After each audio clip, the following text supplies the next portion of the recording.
Tako, spoštovane kolegice, spoštovani kolegi, lepo pozdravljeni. Upam, da vam je ta čas dal nekaj dodatne energije, sončje kosilo, Portorož. Tri besede, o katerih govorimo, privabiti, navdihniti, zadržati, so zelo preproste, ampak nosijo ogromno težo.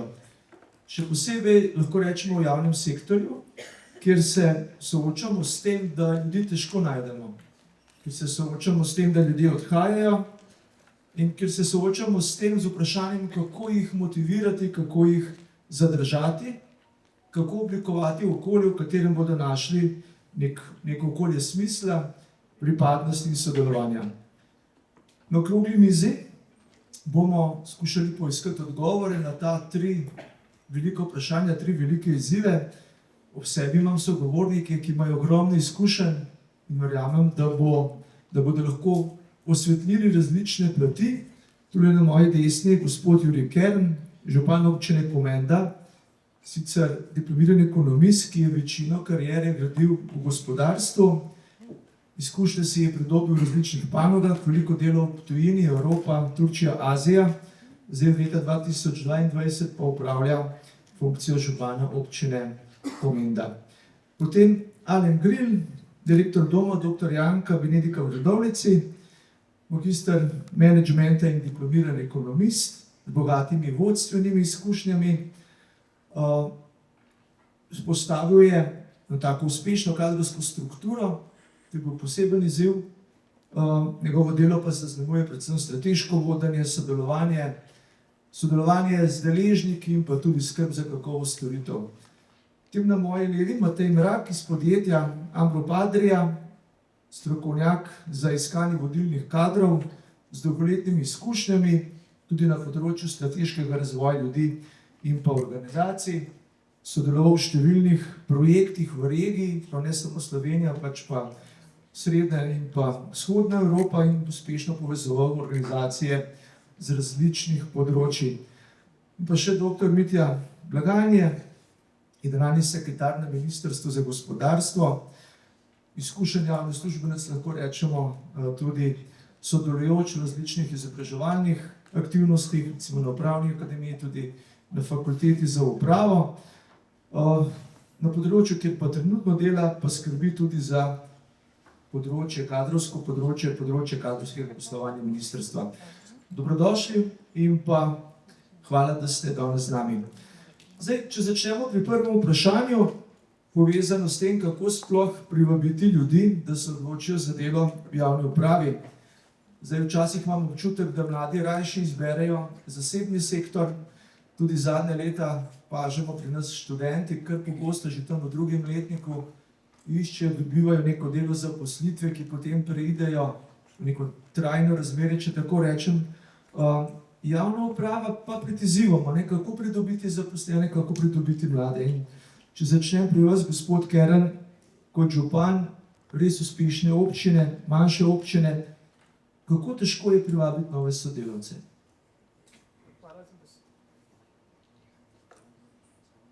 Hvala za besedo, lep pozdrav vsem udeležencem. Odgovor je zelo preprost, zelo težko. Vendar smo se trudili in jaz menim, da sem uspel privabiti res pravo ekipo, s katero sedaj delam. Je pa tukaj kar nekaj ovir, preden lahko sploh dobiš takšno ekipo. Predvsem je treba zgraditi veliko zaupanje tem ljudem, ki jih nekje želiš pridobiti v sebi, v svojo ekipo. Tukaj je kar nekaj, bom rekel, zakonskih omejitev, ki so popolnoma drugačni, kot so pa omejitve v gospodarstvu. Če se samo karikiram v gospodarstvu, ko se z nekom dogovoriš, lahko že v naslednjih dneh skleneš delovno razmerje in oseba začne s teboj delati. Medtem ko v javni upravi moraš reči za vse postopke, ti postopki so dolgotrajni, nekateri pa se samo prijavljajo za to, da se prijavijo in ti hkrati podaljšujejo vse te postopke. Potem so, ko izbere, so še razni ugovori, ki so lahko možni in seveda ljudje, ki so voljni delati, ki bi želeli, včasih težko razumejo, da je to toliko časa traja. Vendar na koncu moraš ti tudi s svojim delom in svojim zgledom ljudem pokazati, da dejansko verjameš v tisto delo, ki ga delaš verjameš recimo v mojem primeru v občino, v katero želiš peljati v neki pravi smeri in potem je to vsaj z mojega vidika se izkazalo za eno pravo rešitev in s to rešitvijo smo tudi pridobili kar nekaj kadra. Če samo še to, da ko sem prišel v občinsko upravo občine Komen, da sem imel 9 zaposlenih, od tega sta bila 2 vzdrževalca in pa ena na dolgotrajni bolniški. Danes nas je 15 in res zelo dobro kljubujemo vsem zagatam, ki se dogajajo. Gospod Gril, na področju socialnega varstva kadrov, lahko rečemo, kronično primanjkuje. Kaj opažate pri mladih, kaj jih prepriča, da pridejo do vas, da se zaposlijo pri vas? Ja, pozdravljam tudi z moje strani. To je tako zanimivo vprašanje, ta prepad med generacijami mlajšimi in starejšimi. Tako da zlasti pri mladih je opazno, da so seveda danes drugi časi, drugi pogledi, drugače to mladi tudi doživljajo.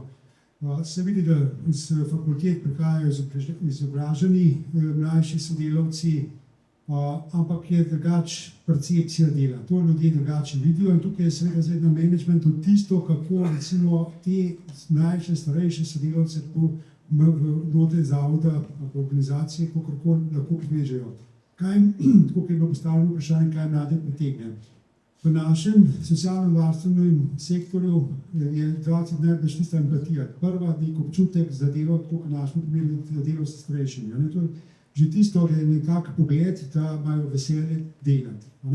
Seveda je pa tako, kaj tudi danes vidimo, da ljudi ni, da kadra manjka v vseh področjih, kako jih pritegniti. Zdaj pa tukaj je veliko možnosti. Konec koncev zavod se lahko poveže s fakultetami, s srednjimi zdravstvenimi šolami, vse možnosti teh inštitucij in se pač privabi mlajše na prakso. Od dijakov do študentov, pa smo tudi študente medicinske fakultete, ki imajo tudi zdravniki v kurikulumu, da morajo zdravstveno in gotovočno študiju upraviti. In tukaj je tisti nabor potencialnih kandidatov. Je pa dejstvo, da pač jaz vedno pravim klima, da je neka organizacijska klima, pozitivna klima, seveda, ko uspeš privabiti nekih mlajše sodelavce, da občutijo, da dejansko da je neka klima, tako kot pravim, pozitivna. Potem pa še začne ta pot, kako, ali se bodo odločili, kako bodo neko šolo zaključili, ali se bodo odločili za zaposlitev pri nas. Tako da vedno pravim, vedno je management, se pravi od direktorja naprej do vodje oddelkov, tista ključna hierarhija, ki mora na tem delati, da se moramo zavedati, da ljudi ni. Jaz vedno pravim, danes so strateške teme kadri. Lažje dobiti na nekem razpisu 5 milijonov evrov za neko gradnjo, kakor pa zaposliti 5 medicinskih sester. To je misija nemogoče. In ko prideš do neke pozicije, ko ti začnejo vloge za zaposlitev pošilja srednje medicinske sestre, drugih institucij pa zavodu si zmagal. Ker ljudje se med sabo pogovarjajo in tudi danes množica nekih dejavnikov, ki niso pisana pravila, in je to tisto, kar v tem trenutku kader pritegne. Na drugi strani niso neke odpovedi, na drugi pa, kot vedno pravim, pozitivno klima. In prvi je tisti direktor odgovoren za te zadeve, naprej je bilo tudi omenjeno kader. Ja, 7 let zdaj pravljam to delo in to lahko z veseljem poudarjam, da sem uspel zagotoviti to kadrovsko strukturo, z mano vred, da pač lahko pritegnemo mlajše sodelavce. Prvo se zlasti pomembno, ker je sploh taka branža, da ljudi ni. Moramo pa delati, če imamo mi starejše stanovalce v domu, mi moramo za njih poskrbeti. Noben vpraša, ali imate ljudi na razpolago, jih nimate. Kakorkoli morate to imeti. Tako da to so, kadri so strateška tema. Zdaj to se tega zaveda, pa ne žal so problemi. Gospod Morak, vi imate veliko izkušenj z zaposlovanjem, pa me zanima, kako se javni sektor kaže v primerjavi z zasebnim, zdaj ko govorimo o privlačnosti za delo. Dobar dan vsem skupaj. Jaz bi tako rekel, da mi delamo projekte iskanja in to je v gospodarstvu, pa zdaj pri nas je večji del z multinacionalkami ali pa pač podjetji, ki so vsaj nekje, bom rekel, pač dost dobro tržno pozicionirani. Mi ne vidimo tega prehajanja, da bi na eni strani kdo iz področja javne uprave kdajkoli prešel, naprimer pač pa tudi ni nekega blaznega interesa.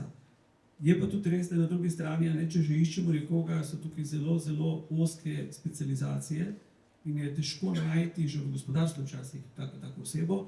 Na drugi strani potem bi mogel tudi iz javne uprave nekdo imeti res neko tako dodano vrednost, da bi potem pač podjetja začela razmišljati o tej osebi. Naprimer, imate, bom rekel, pač podjetje, ki delajo na področju javnega naročanja veliko. Normalno, tisti, ki dela na drugi strani, bi lahko bil dober kandidat tudi za kakšno tako pozicijo, ker razume, kakšen je ustroj, kako deluje tako celotni postopek, organizacija in ima dodano vrednost. Ampak ne vem pa, če obstaja zavedanje na drugi strani ali pa želja, da bi se preizkusili v tem. Zato, ker so druga pravila, drug način razmišljanja, druga dinamika in je potem pač tudi bolj vprašanje za vse, ki so v javni upravi, ali bi se sploh želeli iti v takšno okolje in tudi nadgrajevati potem pač kariero tam. Dinamika je drugačna. Zdaj, če malo obrnemo zgodbo, doktor Laganje, pa če razmišljamo o tem, da bi iz zasebnega sektorja vstopili v javni sektor, me zanima, kako lahko država kot delodajalec tekmuje z zasebnim sektorjem, kje morda vidite priložnosti? Lep pozdrav tudi v mojem imenu. Jaz bi kovanec obrnil nekako okrog in bi se vprašal, zakaj bi država sploh tekmovala z zasebnim sektorjem. Jaz menim, da je delo v državnem upravi, v javnem sektorju poseben privilegij, posebna čast. Mi imamo možnost kreirati boljši jutri, si prizadevati pravzaprav za to, da bodo tudi kolegice in kolegi v zasebnem sektorju, v gospodarstvu lahko svoje delo opravljali dobro in učinkovito in zato jaz pravzaprav delo v javnem sektorju vidim kot poslanstvo. Dejstvo pa je, da če želimo na delo nas, javnih uslužbenk in javnih uslužbencev, gledati na ta način, moramo kot država sami pravzaprav biti konsistentni. In to konsistentni v tem smislu, da gradimo naš lasten imidž, tako proti zasebnemu sektorju, kot tudi proti javnosti. In ne da ta poklic razkrajamo. Mi vemo, da je bilo narejenih v preteklosti kar nekaj potez, pa zdaj nočem govoriti o plačni reformi, ki bo po mojem mnenju na dolgi rok pokazala, da gre vendarle za nek zakon o uravnoteženju javnih financ, ampak če se samo vrnemo k prvem razvrednotenju poklica državnega uradnika. To je bila ukinitev državnega izpita iz javne uprave.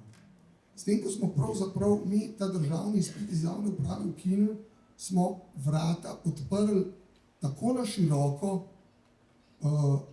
v državno upravo, da se je ta občutek plemenitosti tega dela, da se je občutek, da delaš v javnem interesu, da odločaš o javnih stvareh, da ne nazadnje odločaš tudi o pravicah in obveznostih posameznika, zelo zamegljiv. In takrat so se, vsaj po mojih opažanjih, tudi začeli prvi te neki resni konflikti med zasebnim in javnim sektorjem, ker pravzaprav tudi zasebni sektor ni vedel, zakaj javni sektor sploh je in čemu služi. Tako da jaz absolutno trdim, država za zasebnim sektorjem ne rabi tekmovati, mora pa poskrbeti, da bo delo v državni upravi, zlasti za mlade, tako kot ste povedali predhodniki, videno kot nekaj več. Ne bo videno kot to, da pripomoreš k temu, da bo neka branža uspešna, da bo neko podjetje uspešno, ampak da bo država in družba kot celota uspešna. Zdaj, kljub temu, da ne govorite, da so ta vrata odprta, pa na nek način vseeno kandidatov ni prav veliko, oziroma kar težko pritegnemo ljudi. Ko enkrat pridejo, verjetno vsak predstojnik želi, pričakuje, da tisti, ki pride, da polno sebe, se pravi, na nek način ga je treba navdihniti, navdušiti, da bi v delu videli smisel in tudi ostali organizaciji. Pa mogoče, gospod Gril, zdaj vaši zaposleni delajo v zelo zahtevnih razmerah, lahko rečemo. Kako jim pomagate, da ohranijo to motiviranost, da vidijo v delu smisel, pa tudi nek človeški pristop? Ja, tako kot sem že predhodno omenil, pozitivno delovno okolje. Tudi v javnem sektorju, včasih smo to prepričani, da v javnem sektorju se pa nič ne da, nič, to so zakoni in pač imamo levo, desno in karkoli zanimivo. Seveda se da, marsikaj, tukaj od motivacije, delovne uspešnosti, promocije zdravja na delovnem mestu, tukaj je množica nekih aktivnosti, da se dejansko skladno zakon da speljati. Tukaj je dejansko so tisti pristopi, ki lahko kadre motivirajo. Tudi strokovne ekskurzije, konec koncev, zakaj pa ne strokovna ekskurzija v tujino? To so neki pristopi, ki lahko pozitivno na kadre vplivajo, zato da kader tudi uspešno dela. Motivacija, se pravi, vedno dati človeku pobudo. Jaz pač delam z tega vidika, da ko imamo nekega novega sodelavca, če ga že izpijamo na razpisu, da se nekdo prijavi, ko ga imamo zaposlitveni razgovor, ni treba vzgajati. To, ko bo že v začetku povedano nekaj mlajšega sodelavca, seveda pride z magisterija, z diplomo, kakorkoli, pa tudi zdaj v šolsko izobrazbo, ni treba operati, ni treba vzgajati, ljudje je treba delati, ljudi je treba vlagati. Ogromno nekih možnosti kariernega razvoja, human resource management, se pravi, imamo nekaj sodelavcev znotraj, plus je 160 zaposlenih, vidimo, prepoznamo potencijale, mogoče nekdo včasih tudi sami vidi, pa mogoče bi kandidat za neko fakulteto za naprej, da se ga karierno vodi, lahko zavod plača izobraževanje. To je možnost za nekih takih pristopov strokovno izobraževanje. Jaz sem najbolj vesel, ko nekdo pride do mene, pa se z nekega strokovnega področja sam da predlog, kam bi šel dejansko neko strokovno izobraževanje, ta neko znanje podatkov znotraj zavoda. To so tisti, zato pa pravim, na ljudeh je treba delati. Zdaj v slovenskem prostoru, ko gledamo po medijih, imamo veliko občutek, z bistveno več bi se dalo, da seveda se zavedamo, da kadra ni. Jaz tudi pravim, kadra ne bo. Dokler se ne bo nekaj kakšne tektonske spremembe, da bi kadra ne bo, pa vidimo, kje smo s kadrami. Zdaj pa smo prišli do tega, da bomo z ljudmi mogli začeti optimizirati procese, reorganizacijo procesov, delati na ljudeh delati, zato da jih ne bomo izgubljali. Tujci, vedno kako zadeve poteka, pa nekod so vnese, nekod je to čisto, ni uredno. Tako da tukaj noter, tudi tukaj je zmotil prepričan se javnosti, ki nič ne da, mrzke se da narediti. Tudi zakonitost, ravno tako, kako se mi pač umeniš, da moraš dva na delovno mesto, moraš se nekaj športnih aktivnosti, takih komunikacij in ljudi vladaš. Tako kot se neko strokovne izobraževanja, najbolj fajn pa je, da imajo pač ljudje pobudo, da lahko izražajo in da tudi nekaj predstavnik vloge, da vidite, kako te zadeve pripravljajo. Gospod Keren, vi ste govorili prej, da ste povečali število zaposlenih, pa me zanima, kako v občini ustvarjate okolje, kjer se zaposleni, kjer se sodelavci čutijo pripadni in pa motivirani? Ja, res smo povečali število zaposlenih, to število smo dejansko tudi potrebovali za to, da lahko delamo. In ena prvih mojih stvari je bila, da sem se lotil strategije razvoja celotne občine, v katero sem vključil popolnoma vse sodelavce in tudi širšo javnost.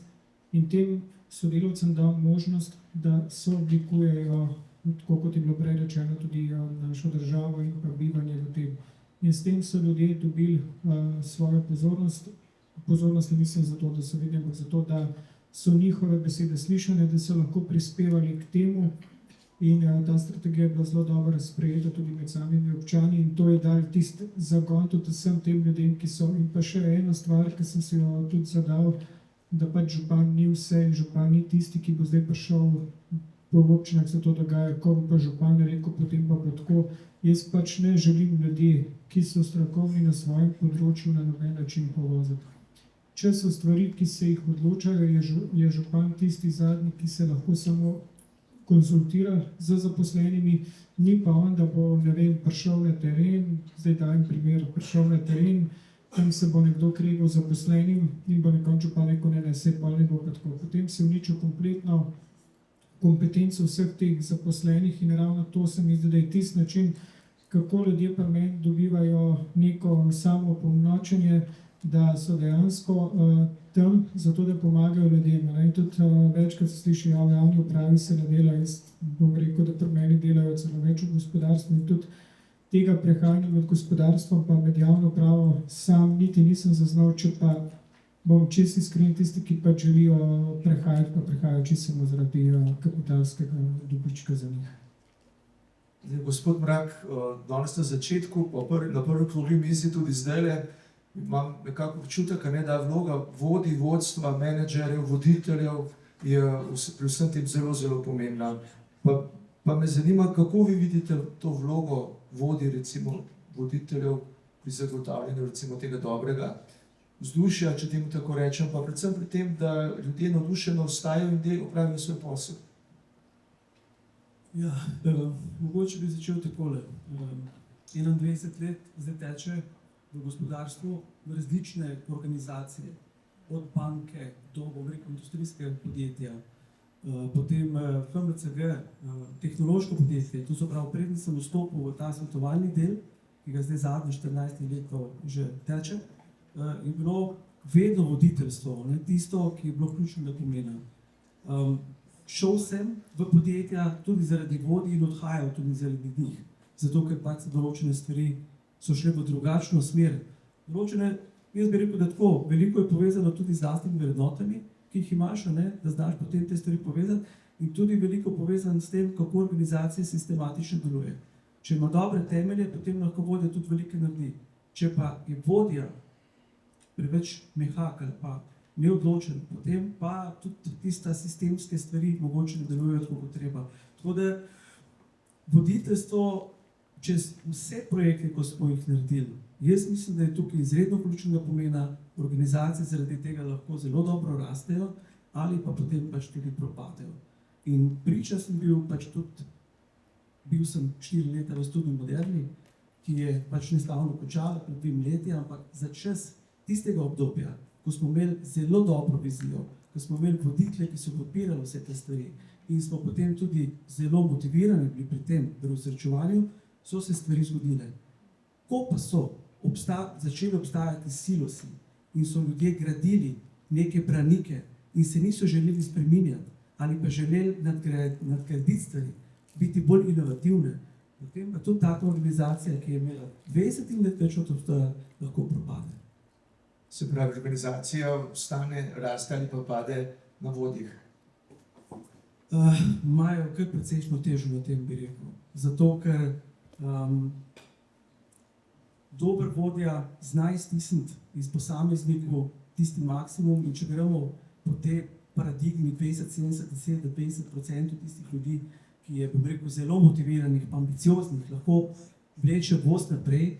Če se taki priključijo dobremu vodji, potem se lahko organizacija obrne. Če pa nimaš takega vodja, potem pa tudi oni zaradi pač premalega opolnomočenja ali pa zaradi tega, ker se ne da priložnosti, potem se pa to ne more zgoditi. Dr. Blagajne, kako pa vi vidite to vlogo vodje v državni upravi oziroma kako nasploh gradimo to kulturo sodelovanja, kulturo smisla v državni upravi? Zdaj, absolutno se strinjam, da organizacija obstane ali pade na vodje. Jaz bi tukaj rešil vendarle nekaj korakov nazaj, ko sem sam že kar precej let nazaj dobil priložnost, da prevzamem svoje prvo vodstveno delovno mesto, sem bil seveda malo v stiski. Takrat sem se obrnil na človeka, ki je v težkih trenutkih moja moralna vertikala, to je moj oče. In sem rekel, oči, kako naj se tega lotim? In dal mi je en nasvet, ki se ga skušam v življenju vedno držati. Rekel je, pazi, kako greš gor, ker ko boš se stopil, boš vse te iste ljudi srečeval. In skozi to sem se naučil, da je predvsem treba voditi za zgledom.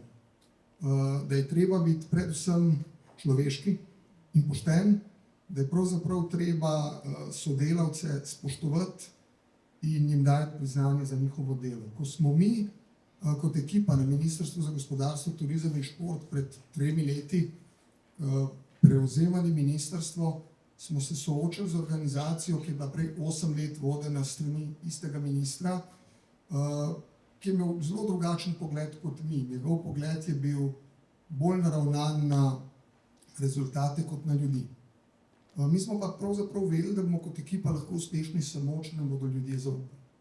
Ljudje, sodelavke in sodelavci, brez katerih bi pravzaprav bili nič, ti pa lahko zaupajo samo, če si premočrten, konsistenten in zagovarjaš vse tiste vrednote, ki sem jih povedal prej. In da izkoristim zdaj to priložnost v prvih 2 panelih, zlasti v zadnjem je bila izpostavljena ta OECD-ova raziskava o zadovoljstvu zaposlenih.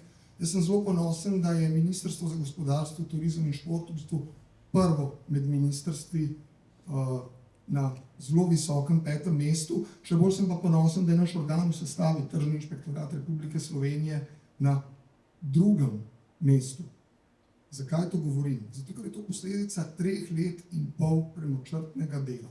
Premočrtnega dela, ker smo se odločili, da bomo mi spremenili kulturo organizacije na način, da bo vsakokratna sprememba v njej, torej vsakokratna sprememba vodstvenega položaja, pa tistih, ki bodo prišli za nami, ker jaz iskreno verjamem, da moramo organizacijo graditi za vse življenje, ne samo za tisti mandat ali pa čas, ki nam je dan, pravzaprav sprejeli neko organizacijsko kulturo in se oni prilagodili.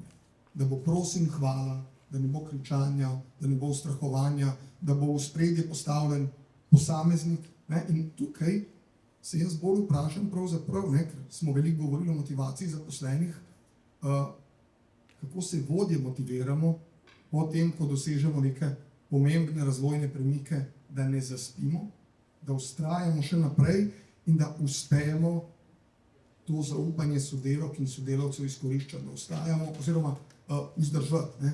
Da ostajamo pošteni, človeški, da vodimo zgledom, da jih spoštujemo in da jim priznavamo njihovo delo. Tako da vaše vprašanje pravzaprav nima enoznačnega odgovora. Gre za to, da morajo imeti včasih sodelavke in sodelavci v javnem sektorju tudi srečo, da dobijo pravo vodstveno ekipo na pravi položaj. Ja, pravijo, da ljudje prihajajo zaradi zanimivega dela, odhajajo pa zaradi vodij. Zdaj, če to povežemo s tem se absolutno to strinjam. kulturo, o kateri ste govorili, ne, v bistvu je to na nek način lahko tudi znak vsega tega. Pa me zanima, ne, po eni strani zdaj smo rekli, ljudi je težko dobiti, na nek način jih zmotiviramo, ampak vse, kar je lepo, človek se navadi, vsega lepega se tudi navadimo. Ne.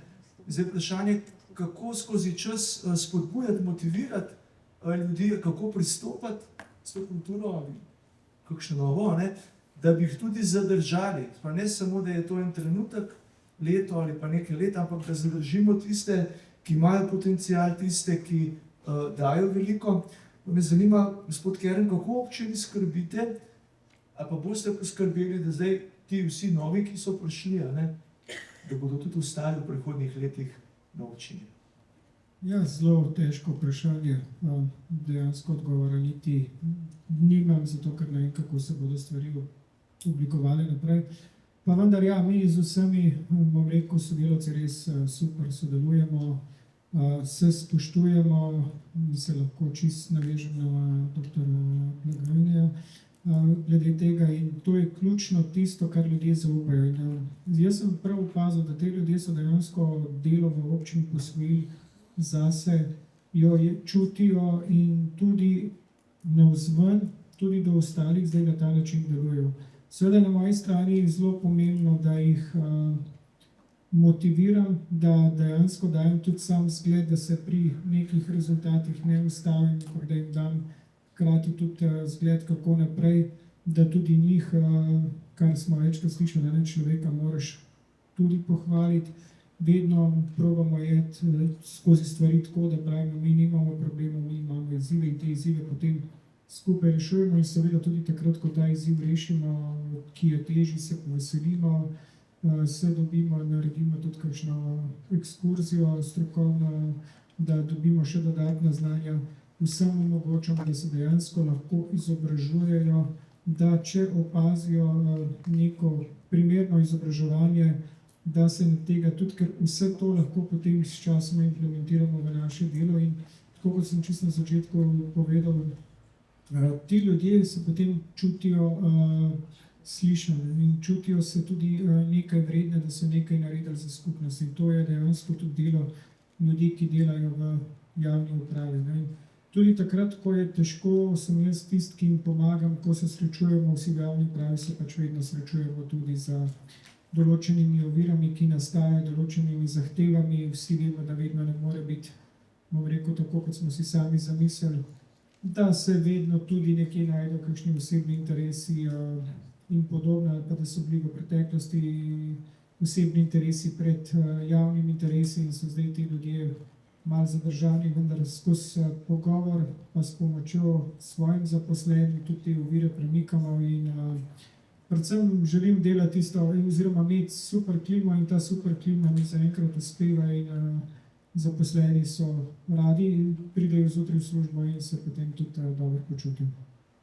Zdaj to zadržanje mogoče še toliko bolj pomembno, ker če pogledamo, ne, sama fluktuacija je nekaj, kar je zelo drago, ne samo v denarju, ampak izgubimo tudi znanje, izkušnje, stabilnost organizacije. Zdaj, gospod Gril, kaj se je pri vašem delu pokazalo kot morda kot najučinkovitejše sredstvo, orodje pri zadržanju teh dobrih zaposlenih? Tukaj je bilo tudi že v malo razpravi rečeno, dejansko nek vodja, nek pristojni direktor, kakorkoli je dejansko delo z integriteto. Ne? Da pač sam kažeš, kaj je delo, kako delaš, kako so te vrednote. Druga zadeva je načelo, filozofija, kakorkoli ne jest, mislim. Jaz nikoli ne rečem kader, ampak to so sodelavci. To so naši sodelavci. Je pač čisto, da je na koncu, ko je kaj narobe, je direktor kriv, ampak po nekaj dobrega mi smo to naredili. Zelo pomembno je tudi to zaupanje. Se pravi, da se, ko se nek projekt dela, imamo nekega strokovnega vodja, imamo nekega sodelavca, ki je sposoben. Dajmo mu projekt, daj da sam, dajmo mu neko začetno zaupanje. Seveda smo mu v supportno pomagamo. Zelo pomembno je tisto zaupanje, mi jaz vedno pravim, vsi delamo napake, ko naredimo nekaj narobe, tudi jaz naredim narobe. Dajmo se vsi dol, pogledajmo, kaj smo narobe naredili, pa gledajmo, da jutri tega ne bo več tako. In ravno tista psihologija, to je stan, če dalje, bolj in to ljudje premalo enostavno razumejo, da prišli so časi, ko bo ogromno tega, se pravi, human resource managementa, psihologije, prevodenja, če dalje bolj potrebno. Ker ljudi, tako, ko se pogovarjam, potreba zadržati. Treba bo ustvarjati dobre sodelavce, privabiti dobre sodelavce. In tukaj je ogromno veliko mekih veščin, psiholoških veščin. Jaz pravim tako, vodja mora biti tudi zelo dober psiholog. Zelo dober psiholog. Ker vedno, ko je nekaj, ko meni sodelavc neko težavo, vedno se vprašajmo, zakaj ima težavo, kako ima doma težavo. Potem se je ena sodelavka pred kratkim ločila in je čisto drugače. Ampak mi moramo razumeti, da ona karakterno ni slaba oseba, ampak razumeti, da ima težave. In to je spravno, da z ljudmi vedno treba se pravi dati jim odgovornost, treba jim zaupati. In tudi vedno pravim, če je karkoli narobe in treba te preskočiti, pomoč ne obsojati. Ne obsojati, pač nekaj smo narobe naredili. In zato je spravno, delamo pa skupaj. Mi smo mogoče primer, včeraj eno občinsko sejo, smo neke cene potrebovali, pa bomo zelo zopr občinski svet. Pa se je, ker mi gremo s tabo. Mi gremo s tabo zato, da bomo se pokazali kot tim. In kaj nekom zame lepše drvijo? Zato so šli moji vodje s mano. Zato, da smo se tam pokazali kot tim in smo nazvom pokazali, smo uspešni tim. Zato je spravno, to so tiste mehke veščine, ki jih ti ne moreš plačati. Ampak delaš in to je gradnja odnosov. Pa zdaj je bilo tudi organizacijsko znanje. Organizacija, kjer je velika fluktuacija, se treba zavedati, to je organizacijsko znanje. Vsi zaposleni, v katerih smo vlagali, v karierni razvoj, strokovni izobraževanje, tukaj se živimo. To je organizacijsko znanje, organizacija, to je naše znanje. In če ljudje odhajajo, nam organizacijsko znanje pada, stroka nam pada. In to je tudi ena velika škoda za zavod, za podjetje, za karkoli. In tukaj se mora management zavedati, je pa tako, da treba je tudi ustvarjati hierarhijo vodenja oddelkov in tudi vodje so poleg nekega predstavnika podjetja, kakorkoli, tisti, ki morajo to vzdrževati. Ni mu vlagati noter. Je pa res srečo, dobiti tako ljudi po sebe, da jih uspeš zaposliti, je pa traja nekaj časa. To pa leto, 2, 5 let, kakorkoli. Tako da jaz pravim tako, tukaj gledati zdravo pri vodenju, ki je vsak dan zdravo. Gospod Mrak, imate veliko izkušenj pri iskanju zahtevnih kandidatov za zahtevna delovna mesta, takšna in drugačna, spravi pri nas v tujini. Pa me zanima, tako po vašem občutku, čeprav se dostikrat na drugi strani poiščete, pa me zanima, kaj je tisto, da ljudje ostanejo? Kaj je po vašem mnenju pomembno za zadržanje ljudi? A je to bolj delovno okolje, a so karierne priložnosti, plača ali kaj tretjega? Ja, zdaj, mogoče bomo malo srečo, da s profili, s katerimi imamo mi opravka, so osebne ambicije zelo visoko. In enostavno bom rekel, potem pač vse ostale stvari niso tako visoko reagirane v poštetih. Če bi pa gledali čez celotno organizacijo, se pa stvari potem precej spreminjajo, komu je kaj pomembno. In se spomnim svojih dnev iz Microsofta, tam bi treba razumeti, da mi v Microsoftu smo rekrutirali 1%. To se pravi, ta zgornji percentil, 1% kadra na trgu je prišel skozi. In to je bil tisti, kako bi rekel, merilo uspešnosti. Iz prišel, ki je noter, si mogel biti top 1%.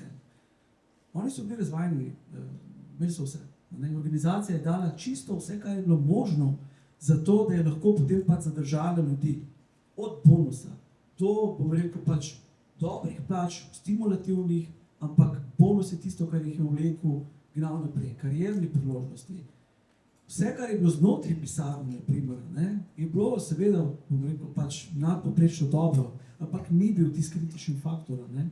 Osebna ambicija v takih organizacijah, naprimer, ki so res med najboljšimi na svetu, ne, zbira ljudi, ki imajo verjetno, ali pa po moji oceni, kar enake želje, interese. In pri tistih kandidatih, ki so res dobri, ki res želijo nekaj doseči, je tista osebna ambicija primarna. Moje pa odvisno od obdobja, v katerem si. Ne? Če so neka taka obdobja, kjer potrebuješ malo več finančne injekcije, potem bo to glavno merilo in bo gonilo potem pač, da bo to. In organizacij, ki se je zmožno potem spreminjati ali pa prilagajati na nek način temu, lahko potem tudi zadrži ključne ljudi. Ker ni nujno, da imaš ti v 20, 30, 40 letih karijere, da si ti skozi v nekem pogonu. Jaz mislim, da je treba razmišljati, da pač organizacije v nekem obdobju si ti lahko zelo ambiciozen, izstopiš naprej in potegneš voz. V nekem obdobju pridejo potem neke družinske stvari, dobiš otroke, želiš preusmeriti potem ta fokus nekaj drugega. Takrat se malo makneš, ampak organizacija mora prepoznati, da si ti veliko dodal že skozi neko karierno obdobje in te potem pomagajo zadržati, ker razumejo, da vsak posameznik ima neke svoje osebne interese in jih je treba tudi potem prepoznati. Z generacijami se pa te stvari tako spreminjajo, da mi samo strmimo, pogledamo, kaj zdaj ta generacija, ki prihaja, ki je vseeno za vse. Enostavno bom rekel, pač še iščejo čarobno paličico, kako jih pritegniti, kako jih zdržati, kaj jim ponuditi. To je pa tudi za nas ena taka, zdaj bom rekel, neznanka, ko jo še nekako testamo, pa mislim, z našimi strankami ugotavljamo. No. Tako da, ja, dajte, generacijsko bom rekel, je pa tukaj kar precejšnja razlika o tem, kaj si kdo želi in kaj vpliva potem pač na to. Čeprav razumem, mora vodja zelo dobro prepoznati tudi motivacijo posameznika, da bi zmogel v pravem trenutku mu dati prave stvari, mogoče je to beseda, mogoče je to nek program, študij, karkoli, zato dojame pričakovanja posameznika, kar pomeni en dodaten trud tega vodja skozi, recimo, delovnika. Ja, mislim, da glejte, že bom rekel, pač po tej teoriji, bom rekel, situacijskega vodenja, če ti veš, kako na drugi strani lahko prepoznaš, koga imaš, kot kandidata, kot zaposlenega in ga znaš pravilno usmerjati, toliko boš lahko stisnil iz njega. Če imaš nekoga, ki je pripravljen slediti navodilu in je to dovolj, potem točno veš, da je to stil vodenja, ki ga moraš uporabljati za njega. Ali je star 50 ali pa 50. Če pa vidiš, da je nekdo v neki taki fazi, ki je že predvsej zelo avtonomen, da potrebuje samo en del coachinga ali potrebuje samo nasvet, potem je tvoje voditeljstvo popolnoma drugačno naravnano za take ljudi.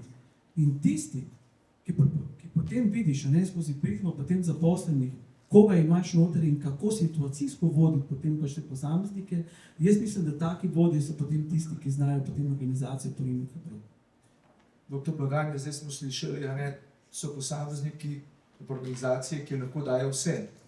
Zdaj, ko govorimo o državni pravi, recimo, kaj bi bilo to vse, oziroma kako vi mislite ali pa vidite, katere spremembe bi lahko država kot delodajalec uvedla, pa morala uvesti, da bi zmanjšala odhod predvsem tistih najboljših kadrov. Če mi dovolite malo drugačen pristop, bi najprej v publiki vprašal, koliko tukaj prisotnih vas je vodi. Kdo vodi? Ok, to sprašujem, zakaj. Seveda, ko postaješ vodja, misliš, da boš težek car. Boš služben avto, šef boš, ne boš dobro plačal. Ampak izkušnje kažejo, da je večina odločitev, ki jih pa ste dnevno, vsaj jaz osebno, sprejmem izjemno težkih. Težkih zato, ker kot vodja vodiš ljudi. S svojimi odločitvami neposredno vplivaš na njihovo usodo, njihovo počutje in počutje organizacije. In če smem zdaj odgovoriti na to, kar ste me profesor vprašali, absolutno bi država morala vzpostaviti jasen okvir za usposabljanje vodij. Kolegica Božovič Holc je v prejšnjem panelu izpostavila tisto krilatico, ki že kar nekaj časa kroži v zlasti državni upravi, ne toliko v javnem sektorju, ampak v državni upravi, da vodja postane najboljši strokovnjak. Se pravi, ni nujno, da ima kakršnokoli vodstveno kompetenco, pač je najboljši strokovnjak in pol zakazen postane še vodja. To mu je odveč, z ljudmi se noče ukvarjati. Vodja se mora ukvarjati z ljudmi. Ne? In tukaj je gospod Mrak dal izjemno dobro iztočnico v zasebnem sektorju, kjer gre za neka sredstva lastnika, gre za podjetje v zasebni lasti, gre za kapital lastnika, njemu je cilj interes čim bolj razvijati svoje podjetje, čim bolj maksimizirati dobiček, biti čim bolj uspešen na trgu, bo pravzaprav zato, da doseže svoje cilje, malo poenostavljeno, ne bi zameril, ampak bo pravzaprav zato, da doseže svoje cilje, pripravljen narediti karkoli. In bo v dvig kompetenc vodi pripravljen vložiti zelo veliko resursov. Da bo, tako kot ste rekli, najel najboljše kadrovske agencije, da bo najel najboljše coache, da se bodo te posluževali najboljših metod HR-a. A veste, kaj imam pa jaz v državni upravi v ministrstvu? Izjemno ekipo sodelavk in sodelavcev na vseh področjih, ampak če se vrnemo k kadrovanju, izjemno predano ekipo sodelavk in sodelavcev, ki se pa primarno ukvarjajo samo s tem, da če se lahko po domači izrazim, štancajo sklepe pa pogodbe o zaposlitvi, da ja ne bi komu slučajno bila kakšna pravica okrnjena. Za HR, za mehke vsebine, za mehke ukrepe pravzaprav nimajo časa in nimajo več verjetno na koncu po vsem tem, po teh 8 urah trdega dela, niti volje. In to je tisto, kar bi država mogla vzpostaviti. Ne me narobe razumeti, jaz vem, da potekajo različne aktivnosti. Zdaj se vzpostavlja tudi karierni center, sistem mentorstva, prenosa znanja, ampak to nikjer ne piše. Da veste, pri nas na ministrstvu imamo zelo širok načrt promocije zdravja na delovnem mestu. Imamo tudi vsako leto, to bom zdaj javno povedal, čeprav bi bilo mogoče boljše, da bi bil tih, pa bojo kolegice pa kolegi jezni name, ampak imamo tudi vsako leto obisk dedka Mraza za zaposlene. In zelo velikokrat me kakšen kolega vpraša, oprosti, kje imaš pa za to pravno podlago? In nekaj ste že gospod Gril o tem govorili, a veste, gre za to, da moramo vzpostaviti tudi v javnem sektorju neko paradigmo, po kateri nam bo javnost zaupala na način, da zdaj pa sredstev, ki jih jaz namenim v opolnomočenje vodij, v opolnomočenje zaposlenih, v izboljšanje organizacijske klime, to je izboljševanje delovnih pogojev, zato da bodo outputi, sovražim to besedo v državni upravi ali pa javnem sektorju, da bodo te outputi teh sodelavk in sodelavcev lahko boljši, da bo to postalo sprejemljivo. Ne pa, da me je strah razmišljati o vsakem usposabljanju, da se vprašam, ojoj, kaj pa, če dobim novinarsko vprašanje in me bojo zdaj nabili, da sem itak za te lene javne uslužbence, od katerih nič ni, jaz namenil par tisoč evrov za njihovo usposabljanje. Tako da, če me vprašate, kaj bi država morala narediti, morala bi stati za svojimi zaposlenimi in morala bi vzpostaviti normativni okvir, ki bi nam vsem vodjem prvega ranga dal enako moč, enako opolnomočenje, ali pa, če hočete, enako ograje, da nas ne bi bilo strah vseh sprejemati enake odločitve. In ker samo tako bodo pravzaprav naše sodelavke in sodelavci in tudi vodje, ki smo rekli, ne bodo več najboljši strokovnjaki, ampak bodo vodje lahko res ljudje, ki bodo primarno vodili in delo razdeljevali nekdo drugemu. Gospod Mrak je prej omenil čarobno palico, pa me zanima z malo domišljije. Verjetno, ker vsak od nas razmišlja, kako in kaj dati tem svojim zaposlenim, mogoče za zaključek te razprave, vsak da pove eno misel, kaj tisto, kar je povezano s privabljanjem, navdihovanjem, zadrževanjem, kaj tisto bi moral narediti, oziroma kaj vi kot strokovnjaki predlagate, mogoče glavni ukrep, ki bi pomagal vsem, kako bi to začeli. Ja, sem predvsej razmišljal, zato, ker pač nisem del te strukture in bom rekel tako, javna uprava je kar velik kompleksen segment.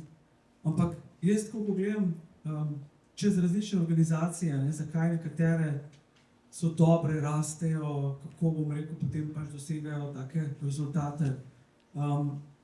Velikokrat se tukaj pač izkaže, da če imaš vizijo, če veš, kako boš to vizijo dosegel in če imaš potem ljudi na drugi strani, ki ti bojo pomagali izpolniti to vizijo in to so boljši ponovadi od tebe, ne slabši, ker slabši ponovadi zavozijo stvari in potem se zgodi študij moderna. Če ti to zmoreš narediti, bi jaz to naredil. To zaprav postavil neko vizijo, ki bi skozi celotno ali podjetje, ali če skozi javno upravo, vedela, tole je tisto, ker če se spomnimo samo malce nazaj, ko smo imeli evro, smo imeli cilj, smo točno vedeli, kam gremo, kaj bomo potrebovali. Ko smo hoteli se odcepiti, smo točno vedeli. Zdaj pa zmanjkuje tega. Ni nekega velikega cilja, ker ni velikega voditelja, ki bi potem peljal vse skupaj čez, zato ker je pač vse skupaj kakor je, imamo težavo. In jaz mislim, da tukaj manjka ena taka vizionarska stvar, kam gremo, in potem zbrati ljudi okrog sebe, ki so tako dobri in tako predani temu, da bojo lahko peljali tudi potem množico čez. Spravi, vizija, prioritete za Slovenijo, za moje ministrstvo, za mojo fakulteto, za moje podjetje, tisto, kar... In nekje je stična točka. Mogoče to blagajanje. Hvala lepa. Hvala, gospod Mrak, ker ste dali izjemno iztočnico. Dejstvo je, da če gledamo razvojni cikel naše države, so nas vedno gnali neki cilji, neka smer, vedeli smo, kam gremo. Najprej smo se osamosvojili, potem smo želeli postaviti temelje te države, da bodo delovali tako, kot treba. Potem smo vstopili v Evropsko unijo, potem smo vstopili v NATO, potem, tako kot ste rekli, smo prevzemali evro. In smo pravzaprav vsi, tako javni kot zasebni, videli nek cilj, videli nek smisel. Potem so se pa skozi različne krize, jaz se spomnim, najbolj izjemna je bila tista finančna kriza, ki je v državno upravo pripeljala ta famozni ZUJF, mimogrede mi na ministrstvu še danes nam manjkata 2 generaciji sodelavk in sodelavcev, zaradi tega o tem sem govoril na enem drugem srečanju, kjer je pa ta razkorak postal pravzaprav zelo velik. In smo se, Slovenci smo že tako zelo razklana družba in smo se začeli deliti še na tem segmentu, torej zasebno pa javno. Sorry, jaz sem privatnik, jaz prispevam več, ti samo jemlješ in mi nič ne daš. In to je pravzaprav to, kar bi si jaz želel, če bi imel čarobno palico narediti. Se pravi, z neko potezo spet družbo postaviti pred nek, lahko temu rečemo New Deal, pred nek konsens, pred nek dogovor, pred neko slogo, pred nek dialog. Kam gremo, na kakšen način bomo to dosegli in predvsem zavedati se, da drug brez drugega ne moremo. Ne glede na to, kakšen je pogled zasebnega sektorja, zasebni sektor mi je zelo žal brez javnega ne more in tudi javni brez zasebnega ne more. In to je pravzaprav tisto, kar bi si želel, da bi spet kot delodajalci, in tukaj mislim in zasebne in javne, šli v eno smer, imeli vsi iste principe opolnomočenja, pa recimo paradigem na področju usposabljanja vodij in zaposlenih in bi res potem tukaj znotraj javnega vztrajali tisti, ki bi želeli prispevati k nekemu boljšemu jutri za skupnost, znotraj zasebnega pa tisti, ki jih želi vse to, kar je gospod Mrak zelo dobro povedal. Tako da v resnici si želim malenkost več pogovora, malenkost več sloge, malenkost več razumevanja in ne razdvajanj po principu, saj vi ne delate nič, mi delamo ful, ali obratno, kjer pogosto tudi javni uslužbenci rečejo, saj te nas pa ful grdo gledajo, mi pa ga ravno kučvali. In še posebej to verjetno lahko kolega Gril o tem govori, kjer pa res njegove sodelavke in sodelavci delajo na nekih področjih, ki so lahko tudi umazana, ki so lahko tudi za integriteto posameznika neprijetna, kjer se lahko tudi zaradi bolezenskih stanj svojih uporabnikov znajdejo v položajih, kjer so lahko tudi predmet, ne vem, fizičnega napada in tako naprej. Tako da jaz mislim, da to zavedanje in zaupanje v družbi je ključno in moja čarobna palica gre točno v to smer, da bomo vsi skupaj dosegli lepši jutri in konsenz spet o tem, kam želimo, da gremo in kakšni želimo, da smo kot družba in kot so ljudje drugi. Če poiščemo čarobno palico še na moji desni strani, kaj pa videl mislite, privabljanje, zadržanje, motiviranje? Ja, ta čarobna palica je res čarobna. Pa se bom navezal na vas, sogovornika. Dejansko to, kar je gospod Mrak rekel, ja, ravno v tej smeri sem jaz tudi, ko sem prevzel občino, šel. Se pravi, naredil sem 10-letno strategijo razvoja občine, smer, v katero želimo iti. In to je tisti cilj, ki nas zdaj pelje naprej, ki ga želimo doseči. Tukaj so se potem tudi ti ljudje, kot sem že prej omenil, najdel in vsi gledajo na ta skupni cilj, da to dosežemo. Seveda ta cilj ni v prvi meri namenjen nam, javnim uslužbencem, ampak je namenjen celotnemu prebivalstvu, se pravi občanom in pa vsem podjetjem, se pravi zasebnem sektorju, ki pri nas deluje. Nam ni cilj ustvarjati še težje pogoje, zato nam je cilj, kako tem ljudem, ki dejansko delajo v zasebnem sektorju, omogočiti, da lahko delajo še boljše, in po drugi strani jim v javnem sektorju omogoča, da takrat, ko pa pridejo do kakršnih koli težav, pomagati, zato da te stvari čim prej oplemenitijo in da dobijo na način, kot je. In seveda najhujše to se popolnoma strinjam, še tudi iz gospodarstva, da strokovnjak ni vedno vodja. In dostikrat se vprašam, rečem, v bolnišnicah naj bo zdravnik, pa naj se tja postavi vodja, ki zna zadevo peljati, ki zna tudi ekonomsko stvari pogledati.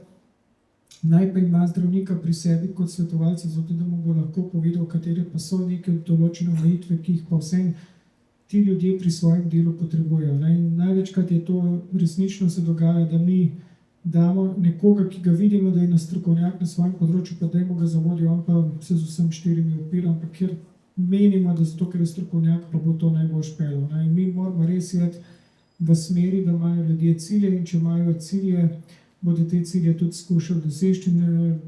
Verjemite mi, da čisto vsak, ki ima nek cilj na koncu, dobi tudi neko notranjo srečo in na tem moramo mi to delati. Spravi, če malo povežem to troje, pravzaprav opredeliti smer, videti vizijo, navdušiti ljudi za to in ljudje potem sledijo temu, če so sredno navdušeni.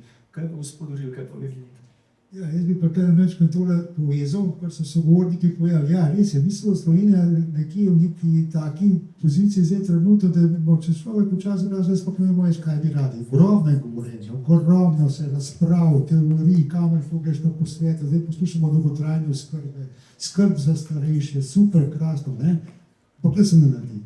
Jaz sem tako rekel, jaz sem management študiral in ravno tukaj je bilo zdaj omenjeno. Jaz sem res ne želim neki na rekel zdravniki. Jaz sem videl vprašal, kako lahko zdravnik vodi eno veliko organizacijo in zraven še 2 ordinacije dela. To pomeni, da ali eno ali pa drugo ne dela. Management, če je nekdo na vodstvenem delovnem mestu, je to 24 ur na dan, 7 dni na teden. Na omen pripričal, da je kako drugače. Ni odklopa tukaj ni odklopa. Druga zadeva, odgovornost managementa. Ja, mi direktorji imamo mandat. In v tistih 5 letih moramo nekaj narediti, imeti rezultate, da nas bo minister, svet zavoda, nas bodo potrdili. Potem ne moramo zavoziti zavoda v skladu, biti potem polproteva mandat. In pa nas ni odgovornosti, v državi ni odgovornosti. Mi samo poslušamo afera, ta afera, to pa odgovarja za karkoli, nič. Zlasti v javnem sektorju. Jaz pa velikrat misli, da bi v javnem sektorju več hodilo povarno gospodarstvo. Tukaj je kolega tam nekaj povedal. In to nam manjka. Mi samo veliko govorimo, naredi se pa popolnoma nič. In jaz pogrešam enega ministra, da bo nekoč prišel, pa da bo v javnem sektorju management dal, management se managementom ukvarja, strokovnjake, spoštujemo vse primarije, zdravnike, kogarkoli na nekaj, ampak to so strokovnjaki. Strokovnjak ni management. Redko kdaj je deloval oboje skupaj. Kako si vrhunski menedžer, kako si vrhunski strokovnjak. Oboje skupaj pa je že vprašanje. Zato nam organizacija ne gleda. Zdaj smo pa šli kot država neko situacijo, da Nimamo kadra, cela Evropa nima kadra, lepo, da smo pa tukaj, kako bomo zadeve izboljšali. In ravno to, ker biti ljudi zadržati. Tukaj smo in tu bo treba tako nasloviti, da bodo te zadeve stekle. In to je spravim, da vse tukaj, ko se zdaj pogovarjali, bo treba nekaj narediti. Vse pa se pravi, veliko gremo na testo posvete, se pogovarjamo, gremo domov, tudi se pa še premaknemo. Če potegnemo malo črto, to se pravi navdih voditeljstva, ustrezna kultura, sodelovanje, vizija, pogoji dela, razvoj, smisel. Rekli ste, ne preveč govorite, ne? Tako da bomo mi zdaj le manj govorili, pa bi dali besedo vam. Pa me zanima, kakšna vaša izkušnja, praksa, vprašanja za goste. Predvsem tudi mogoče z vidika kakšne dobre izkušnje, ki morda lahko prenesemo iz ene v drugo zgodbo. Tudi v spredju imamo vprašanje, ker... Ja, jaz bi vprašala, je to naključje, oziroma malo za šalo, malo za res, da je zgolj moški panel v luči teme. Prej smo se šli na prvo sekcijo, pa drugo pa smo rekli skupaj deljeno z bo pravno v redu. Slučaj. Kar se mene tiče naključja, da tukaj sedim, seveda so bili najprej povabljeni, da bodo bistveno bolje usposobljeni od mene iz mojega ministrstva o tem področju govorili, ampak je potem pravzaprav tako naneslo, da sem se na tem položaju tega govorca pojavil jaz, ampak v primeru, da bi bilo to tako, bi namesto mene govorila vodja kadrovske službe na MGTŠ in bi bila ta ekipa bistveno bolj spolno govorila. Hvala, še kakšno vsebinsko vprašanje ali pa komentar? Ja, prosim. Apolonija Oblak-Klant, direktorica Statističnega urada. Zdaj na področju državne statistike se mi seveda srečujemo, da v bistvu strokovnjaki, ki bi jih mi potrebovali, podatkovni analitiki, statistiki, matematiki, ekonomisti, tudi geografi, ampak predvsem ta področje, kjer imamo mi res potrebe, ne vem, na splošni metodologiji pa IT-ju, dejansko težko konkuriramo za te kadre. Seveda mi ponujamo nekaj drugega kot privatni sektor in smo pri tem kar uspešni. Ampak če pa gledamo na dolgi rok, pa kako se naše prebivalstvo stara, pa kakšne izzive imamo z integracijo priseljenih na splošno, je pa tako, da v bistvu mi bi si pa želeli, da bi lahko v našem uradu delali tudi tuji strokovnjaki, ki bi v Sloveniji našli boljše ravnotežje med zasebnim življenjem pa kakovostjo bivanja, in pa tudi bi se lahko kot strokovnjaki mogoče bolj zasijali, ker je naš urad ima okrog 300 zaposlenih. Mi smo z našo pobudo nismo bili uspešni, da bi lahko v državni upravi delali tudi tuji državljani, ampak mi vidimo ne samo, tukaj ne targetiramo samo na Zahodni Balkan, pač pa tudi Nizozemska, Nemčija in pač ta okolja, kjer v bistvu pa ti strokovnjaki še vedno so in bi bili pripravljeni priti v Slovenijo, ampak tukaj nismo bili uspešni. Kakšno imate vi videnje za naprej, državna uprava, samo državljani Republike Slovenije ali pa tudi tujci? Hvala lepa. Ja, to je zelo zanimiva iztočnica in ja, seveda vemo, osnovni pogoj za državnega uradnika je to, da ima državljanstvo Republike Slovenije. Zdaj, mene so na fakulteti za upravo naučili, da je to zato, ker izvršuje javne naloge, ker odloča o pravicah, obveznostih in pravnih koristih državljank in državljanov in ker pravzaprav deluje v javnem interesu. Ne vemo, v javnem sektorju kolega lahko zaposluje v domu starejših občanov tudi tuje državljane, kolikor vem, se to zelo pogosto dogaja, se dogaja tudi v zdravstvu. Tako da jaz bi vam pravzaprav vrnil žogco in v luči tega, kar sem povedal, da rabimo nek dogovor, da rabimo, da država postavi nek normativni okvir, bi se predvsem vprašal, če je Statistični urad Republike Slovenije kot tak res potrebno, da je glede na naravo nalog, ki jih izvršujete in so za državo izjemnega pomena.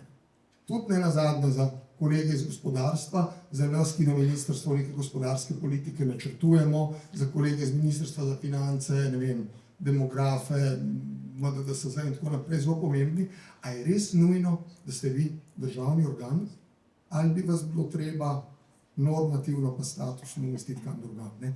Te premisleke bi po mojem država bila po 30 letih, bi država morala biti po 30 letih sposobna narediti. Ne, torej reči, ok, to je tako kot razvojni cikl, ne. Tako kot razvojni cikl enega posameznika, jaz to rad povem, kaj razlagamo razvoju slovenske državnosti. Ne. Se pravi, stari smo dobrih 30 let. Zdaj poznam ljudi, ki pri svojih 80-ih niso nikoli dozoreli, poznam pa ljudi, ki so pri svojih 20-ih zreli bolj, kot bodo tisti 80-letniki kadarkoli. In če si mi zdaj želimo države, na katero bomo vsi lahko ponosni, potem moramo, po mojem mnenju, biti sposobni refleksije in reči, ok, teh 30 let smo, po mojem mnenju, relativno uspešno pripeljali do sem, zdaj je pa čas, da naredimo te spremembe in dosežemo nek nov konsens in tudi kakšne organe, ki so zdaj državni, morda umestimo v strukturo drugače, da jim bodo lažje z varstvom. Bom še pripomnil eno zadevo, ker se mi zdi, da je tudi pomembna, ker tudi v gospodarstvu pač gledajo za tujci oziroma pač poskušajo privabiti kogarkoli že, da bi bil kompetenten na določenem področju. In mi to dobivamo včasih potem pač tudi kakšne življenjepise iz Indije, Pakistana, in to so strokovnjaki. In ko greš gledati potem življenjepis, vidiš, da na eni strani je lahko Slovenija srečna, da je tako majhna, da se ne izognejo, ker če bi oni videli, da so tukaj priložnosti in dobro plačane priložnosti, bi prišli sem, bi delali dvakrat bolj, za dvakrat manj denarja, potem se vprašate, kaj bi ostalo za nas. Pa je pa že strateško vprašanje, na tako majhno populacijo, kot je Slovenijo, pa ne vem, če je 1,65 otroka, vi boste vedeli bolj. Ja, če je to dovolj, da bomo sploh obstali. Glede na trende, ki bom rekel, pa se soočamo tukaj. Tukaj je tak zelo temeljit premislek o tem, kaj si želimo, ker se veste pregovorno, be careful what you wish for. Če smem še nekaj na to dodati, zato so verjetno v tej državi postopki za zaposlovanje tujcev tako dolgo trajajoči in tako zapleteni, da se ne zgodi točno to, kar je gospod Mrak opozoril. Hvala. Še kakšno vprašanje? Privabljanje mladih? Kakšne imate kaj izkušnje?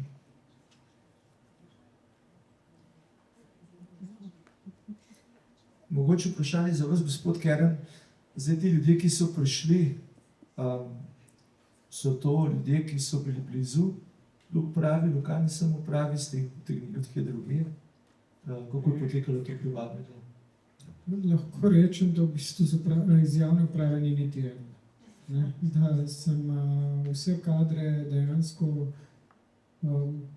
privabil, ne vem, mogoče so določeni tudi, bom rekel, logistični, zaradi tega, ker pa niso vsi iz naše občine, so tudi okrog, ampak dejansko so se poti obrnile v drugo smer, zato da izgubljajo tudi manj časa, začeli so ceniti svoj čas in je to tudi en del, zakaj so se pridružili nam. Druga stvar je, da dober glas se je že v 9. vas in so prepoznali to dobro klimo, ki smo jo ustvarjali. Res je bilo težko, jaz sem dejansko 2 leti po domaču bil na škrgah, ker sem bil vse tudi brez direktorca občinske uprave oziroma direktorja postavil na noge sistem, se soočil že. Ko sem prišel na občino, sem dejansko imel blokado s strani države v vrednosti 3 milijonov. Na isti dan, ko smo uspešno sanirali zadevo in je ta denar prišel nazaj na naš račun, smo dobili poplave, smo bili najbolj poplavljena občina, pa še zmeraj s podhranjeno občinsko upravo. Pa takrat moram reči, da so vsi tisti sodelavci, ki so bili takrat res pokazali eno zelo močno pripadnost pomagati in to se je očitno potem tudi slišalo ven. In so prepoznali to in so ravno zaradi tega dali prošnjo, vseh nam priključili in zdaj delajo dobro, moram jih pohvaliti tukaj predvsem, da dejansko imam ekipo, v katero zaupam, imam ekipo, ki sledi svojim ciljem in seveda moram pa jaz na koncu biti tisti, ki jih moram stalno motivirati, zato da ta cilj dosežemo in ko cilj dosežemo, nismo zadovoljni s tem ciljem, ampak si želimo še naprej. Imamo še eno vprašanje tam? Ne. Mogoče še tisto zadnje vprašanje, kaj kot strokovnjaki na svojem področju, kaj bi predlagali vsem nam, kako zdaj navdušiti predvsem mlade, da bi znotraj javnega sektorja videli svojo perspektivo? Ja, mogoče jaz tukaj noter, zlasti v naši branži, so tisti mladi, ki vstopajo noter. Tukaj je res pomembno, da se vključujete pač v vsak področje, ki delate v teh izobraževalnih institucijah. Da že v tistem začetnem delu, ko so v srednjih šolah, ko so na fakultetah, da se povežete, da imate sekcije, tudi tako, kot smo se pogovarjali, da imamo sodelavce znotraj, da so v sekcijah na državni ravni, da so čim več teh informacij širijo, da se mladi dejansko mogoče nekdo sploh ne ve, da je za kakšno stvar, da ga zanima, da se ga nekako spodbudi tukaj noter, ker z mladimi bo treba delati. Tako kot smo že razpravljali, mladi imajo danes drugačen pogled. Imajo diplomo, so diplomirani, so magisterji naredili, ampak nimajo pa teorije, nimajo znanja. Mogoče nekateri včasih tudi ne vejo, kaj je dejansko zanima, kaj je tisto, da jih pritegne. Tukaj noter je dejansko zelo pomembno, da jim že nekako naprej in to nekako predložiti zlasti v naši branži, ki delamo, kjer so zdravstveni delavci, mogoče zdravstveni delavci, socialni delavci, strokovni taki in drugačni sodelavci, ki je zelo stroka poudarjena. Tukaj noter je zelo pomemben nagovor, tudi državni, tako smo jih pomenili statistični urad pa to. Tukaj je dejansko, da greste po vseh teh izobraževalnih institucijah, do ravnateljev, do dekanov, do kogarkoli, da se dejansko tukaj že povežete, da delate nekaj tam, kjer jih lahko delujete na praksi. Tukaj noter. Zato mlade treba pritegniti, na mladih bo treba delati. Smo nekako doživeli tudi to zaposlovanje tujcev pa tako naprej. Ampak marsikje se izkaže, da tujci nas ne bodo rešili. Balkanski bazen je prazen. Jaz mislim, da bomo mogli delati teh mlajših, baby boom generacija se pač odpokuje, te grejo in tukaj bo pač treba res neko, tudi nismo dobili neke državne strategije. Pa konc koncev vidimo, da na koncu smo vedno tisti, ki neke institucije vodimo, sami se prepuščeni svoje lastne dobrodelnosti, tako da tukaj bomo mogli pač veliko narediti na sistemski ravni.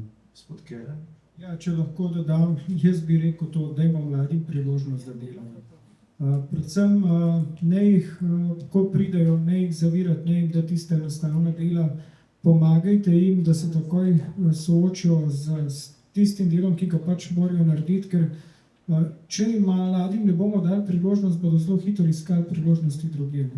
In dostikrat se zgodi, ja, sej boš naredil tole, ker še vsem ti ne zaupam, dajmo mu tisto zaupamo, dajmo mu tisto mentorstvo in tisto mentorstvo bo njih tudi opolnomočen in ker bojo opolnomočeni, bodo tudi želeli delati in v tem delu potem tudi ostati.